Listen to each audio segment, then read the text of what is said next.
अस्सलाम वालेकुम वरहमतुल्लाहि वबरकातुहू। जीअं त मां आहियां नादिर अली भट्टी ऐं अव्हांजी ख़िदमत में हाज़िर आहियां हिकिड़े असांजे ॿिए टॉपिक ते, जंहिंजो नालो आहे रेशनल नंबर्स।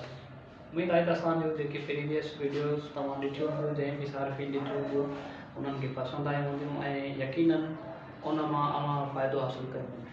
ऐं इन बावजूद बि अगरि असांजे सम्झाइण में का अहिड़ी पॉइंट आहे, का अहिड़ी शइ रहिजी वञे थी, कोई असां सम्झ जेका आहे त असां ॻाल्हि करण में ग़लती थी वञे थी, त इहो तव्हां असांखे कमेंट में ॿुधाए सघो था।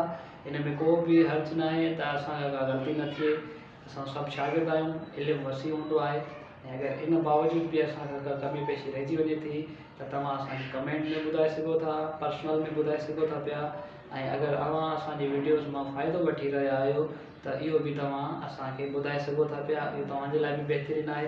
उमेद आहे त असांजी अॼोकी वीडियो बि तव्हांखे पसंदि ईंदी ऐं हिन वीडियो जी बि तमामु घणी शागिर्दनि जे तरफ़ां डिमांड आहे त सर जेको आहे रेशनल नंबर्स असांखे सम्झ में नथो अचे केतिरो रेशनल नंबर्स। अक्सर करे ॿारनि खे इहो मसइलो हूंदो आहे त सुञाणण में न ईंदा आहिनि। क्लास 7th जो ही टॉपिक आहे, क्लास 7th खां स्टार्ट थिए थो पियो असांजे सिंध टेक्स्ट बुक बोर्ड जे हवाले सां।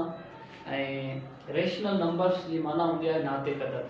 ऐं रेशनल नंबर सम्झण खां अॻु में असांखे पहिरियां त इहा ख़बर हुजे त नेचुरल नंबर्स छा हूंदा आहिनि, होल नंबर्स छा हूंदा आहिनि, इंटीजर्स छा हूंदा आहिनि, फ्रैक्शन छा हूंदो आहे ऐं उन खां बाद में असांखे ख़बर हुजे त इंटीजर्स कहिड़ा हूंदा आहिनि, रेशनल नंबर्स कीअं ठहंदा आहिनि। सभ खां पहिरियां त नेचुरल नंबर्स ते अचूं था, जेके नंबर असां काउंटिंग जे लाइ इस्तेमालु कंदा आहियूं, 1 2 3 4 5 खां स्टार्ट थींदा आहिनि, अनलिमिटेड हूंदा आहिनि, उहे नेचुरल नंबर्स हूंदा आहिनि। अगरि नेचुरल नंबर में अव्हां 0 जो इज़ाफ़ो कयो, होल नंबर थी वेंदा आहिनि। होल नंबर असांखे मेजरमेंट जे लाइ कमु ईंदा आहिनि। ऐं अगरि होल नंबर सां गॾु असां ॾिसो ही नेचुरल नंबर सां 0 जो इज़ाफ़ो कंदो त होल नंबर थी वेंदा। अगरि होल नंबर सां गॾु असां नेगेटिव नंबर्स बि रखंदा आहियूं त इन्हनि खे असां तरफ़ियत चवंदा आहियूं, जंहिंखे असां इंग्लिश में चवंदा आहियूं इंटीजर्स।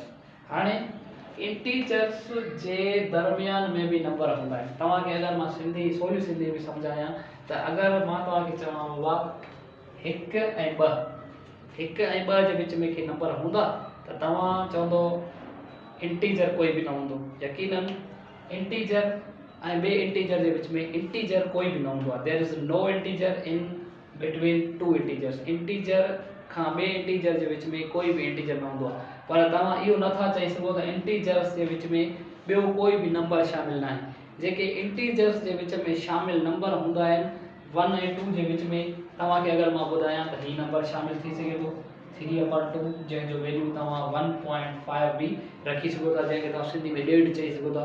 यकीनन तव्हां 1 ऐं 2 जे विच में 1.25 बि रखी सघो था, जंहिंखे तव्हां हीअं चई सघो था 1 होल 1/4। अहिड़े क़िस्म जा नंबर तव्हांजे इंटीजर जे विच में मौजूदु हूंदा आहिनि ऐं उन्हनि खे असां जेकॾहिं उहे P/Q जे फॉर्म में लिखी सघजनि ऐं P ऐं Q इंटीजर हुजनि, माना तव्हां कंहिं बि नंबर खे इन्हनि इंटीजर जे विच में फ्रैक्शन जे तौर ते अगरि रखो था पिया, उहे तव्हांजा इंटीजर हुजनि ऐं शर्त इहो आहे त तव्हांजो जेको Q आहे, छेद हूंदो आहे जेको, उहो तव्हांजो 0 न हुजे।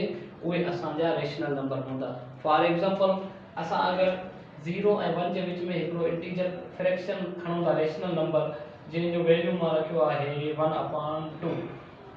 हाणे 1/2 तव्हां ॾिसो त 1/2 जो P/Q सां तालुक़ु आहे, अपॉन फॉर्म में आहिनि, फ्रैक्शन में लिखियल आहे। ऐं P ऐं Q, P जो मक़सदु तव्हां हिते खणी सघो था प्रोडक्ट, Q जो मक़सदु तव्हां क्वोशंट खणी सघो था। इहे हिन जे बराबरि हूंदा आहिनि, इन्हनि जे करे P/Q में लिखियो आहे। उन खां बाद में P/Q जे फॉर्म में जेको नंबर लिखियल आहे त तव्हां ॾिसो ही 1 ऐं 2 छा इंटीजर आहिनि। 1 बि इंटीजर आहे, 2 बि इंटीजर आहे। छा तव्हांजो जेको Q आहे उहो 0 जे बराबरि न आहे? जी बिल्कुलु, जेको आहे त 0 खां वॾो आहे, 0 न आहे। इहो असांजो रेशनल नंबर थींदो। हाणे रेशनल नंबर सां गॾु असांजा इरेशनल नंबर बि थींदा आहिनि, जेका हीअ असांजी डेफिनेशन आहे या किताबनि मूजिबि सही आहे। पर अगरि तव्हांखे कोई बि फ्रैक्शन नंबर मिलियल आहे, तव्हांखे ॾिसणो आहे त इहो असांजो रेशनल नंबर आहे या न, त तव्हां छा कंदो, उन नंबर खे डायरेक्ट तव्हां डेसिमल में मटाईंदो। अगरि उहो नंबर तव्हां पढ़िया हूंदा, डेसिमल नंबर जा 2 क़िस्म थींदा आहिनि। डेसिमल फ्रैक्शन जा 2 क़िस्म थींदा आहिनि। हिकिड़ो हूंदो आहे टर्मिनेटिंग, हिकिड़ो हूंदो आहे नॉन टर्मिनेटिंग। टर्मिनेटिंग जी माना थींदी आहे ख़तमु थींदड़, नॉन टर्मिनेटिंग जी माना थींदी आहे न ख़तमु थींदड़। हाणे जेके इहे नॉन टर्मिनेटिंग डेसिमल फ्रैक्शंस आहिनि न, उन जा ॿ क़िस्म थींदा आहिनि, हिकिड़ो रिकरिंग हिकिड़ो नॉन रिकरिंग। अगरि तव्हां कंहिं बि फ्रैक्शन खे डेसिमल में मटायो था, अगरि उहो तव्हांजो रिमाइंडर 0 ॾिए थो पियो, पाछी 0 अचे थी भई, ख़तमु थी वञे थो, ॾाहे खां पोइ दर्जो बीहजी वञे थो, रुकिजी वञे थो, ख़तमु थिए थो, त पोइ तव्हांजो इहो रेशनल नंबर आहे। कीअं 1/2 खे असां अगरि डेसिमल में मटाईंदासीं त 1 ते जेको आहे न 2 जो टेबल आणंदासीं, 1 स्मॉलर आहे, 2 ग्रेटर आहे, खोड़ो नथो लॻे, असां हिते 0 पॉइंट आहे, हिते 0 मिलायूं, 10 ते 2 जो खोड़ो लॻंदो 5 दफ़ा, 5 × 10, पाछी 0 अची वई, हीअ हिते ख़तमु थी वियो। ॾाहे खां पोइ जेको नंबर ख़तमु थिए उनखे असां चवंदा आहियूं टर्मिनेटिंग। हाणे all terminating decimal fractions are always rational numbers. जेके बि ॾाहे में अणपुर में फ्रैक्शन का ॾाहे अणपुर में मटाया वञनि, उहे अगरि टर्मिनेटर हुजनि उहे बि रेशनल नंबर आहिनि। उन खां बाद अगरि तव्हांजा ॾाहे खां बाद में ख़तमु नथा थियनि, हलंदा रहंदा, त पोइ तव्हांखे हिकिड़ी ॿी शइ ॾिसणी आहे। उहा कहिड़ी शइ ॾिसणी आहे? ॾाहे खां बाद अगरि हिन तरीक़े सां कोई नंबर हले थो 0.12 12 12 12, ॾिसो ही रिपीट थियनि था, इन्हनि खे चइबो आहे रिकरिंग डेसिमल फ्रैक्शंस, माना ॾाहे खां पोइ रिपीट थींदड़ डेसिमल फ्रैक्शन अगरि रिपीट थियनि था, इहे बि असांजा रेशनल नंबर्स आहिनि।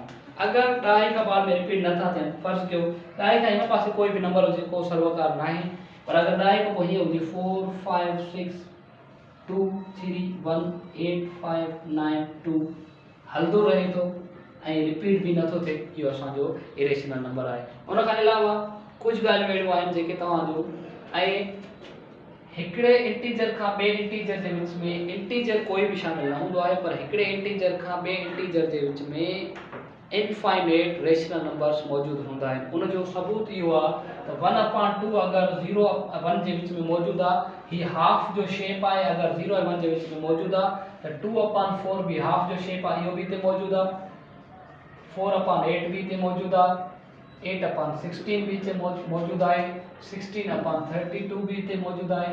ही सॼा जॾहिं नंबर हिकिड़े इंटीजर जे विच में एतिरा सारा इक्विवेलेंट फ्रैक्शंस मौजूदु आहिनि, त पोइ तव्हां ॿुधायो सॼी नंबर लाइन में इहे असां ॻणे बि नथा सघूं, इहे सॼा शेप्स, इन जे करे असां चवंदा आहियूं रेशनल नंबर्स जेके आहिनि त उहे असांजा इनफाइनाइट हूंदा आहिनि इंटीजर्स जे विच में। बाक़ी इंटीजर्स जे विच में, ॿिनि इंटीजर जे विच में इंटीजर्स असांजो कोई बि न हूंदो आहे। उन खां अलावा कुझु एग्जांपल्स आहिनि, हिकिड़ी सिंबल आहे पाए, जेका असां सर्किल जो एरिया मालूम करण जे लाइ फाइंड कंदा आहियूं।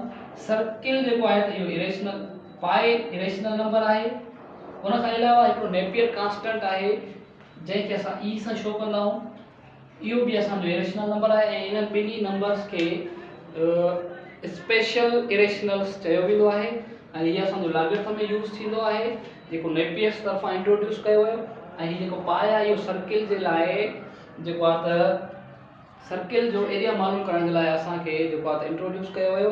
उन खां बाद में इन्हनि खे इरेशनल इन जे करे चयो वञे थो त इन्हनि जो जेको पंहिंजो जेको वैल्यू आहे, एग्ज़ैक्ट वैल्यू कोई बि न आहे, पर इनखे असां हिकिड़ो पाए खे एप्रोक्सीमेट वैल्यू ॾींदा आहियूं 22/7।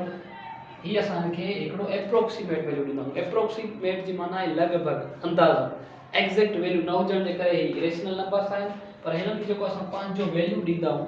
अगरि अलॻि सां तव्हांखे कोई 22/7 जे लाइ पुछे त तव्हां हुनखे अगरि डेसिमल में मटाईंदव त इहो असांजो रिकरिंग डेसिमल फ्रैक्शन आहे, इनखे असां रेशनल नंबर चवंदासीं। तव्हांखां कोई एग्ज़ाम्पल सुवाल इहो पुछी सघे थो त तव्हांखे पाए जेको आहे त उहो इरेशनल छो आहे ऐं 22/7 उनखे जेको तव्हां वैल्यू ॾिनो आहे उहो रेशनल छो आहे? उनजो जवाबु इहो आहे त पाए जो जेको 22/7 वैल्यू आहे, इहो उनजो पंहिंजो न आहे, उहो एग्ज़ैक्ट न आहे, उनखे ईअं ई ॾिनो वियो आहे एप्रोक्सीमेट में, छो जो पाए जो जेको एग्ज़ैक्ट जेको एप्रोक्सीमेट वैल्यू हूंदो आहे उहो ॾहाई में 3.14 समथिंग जे बराबरि हूंदो आहे। ऐं इन जे करे असांखे हिकिड़ो पंहिंजे तरफ़ां हिनखे वैल्यू ॾिनऊं 22/7, छो जो हिन जो डेसिमल नंबर बि कुझु हिन तरीक़े सां थींदो आहे।